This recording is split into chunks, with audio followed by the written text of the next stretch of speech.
What do you do to market and grow your podcast so that if we're listening, we can get to that 1,000 or 10,000 listenings, downloads? Yeah. So I do my own marketing. I usually do it by social media. So I love creating my own graphics and videos. So I'm TikTok. I do a lot of video clips on TikTok and my social media pages. So I've got, your personal page, then you've got your Facebook group, which I actually just started my Facebook group a year ago. So that was money right there. Start a Facebook group. And then I've got my Facebook business page, LinkedIn, Twitter. I mean, all of them, right? So you're making noise. When a baby makes noise, everybody's like, dang, there's a baby crying, right? So that's what you do. You just make a lot of noise. That's if you don't want to go the whole like pay for marketing packages route, which I've always found marketing is a fun challenge. So I've just kind of done it myself.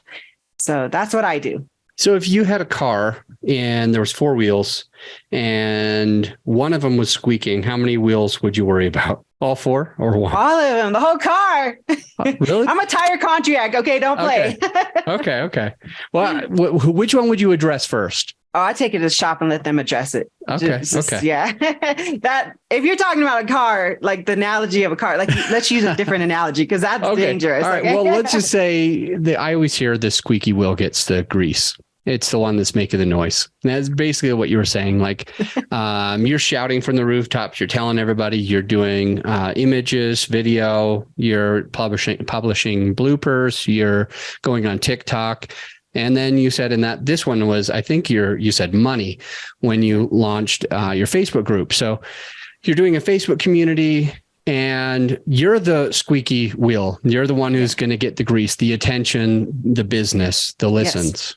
But I've got the time, and if you don't have the time, if you're somebody who has a job and you got kids and you got all that, I definitely suggest, and I'm big on delegating, especially if you're a leader out there, which I know we all got it in us, delegate your time and your marketing to somebody else who can do it for you.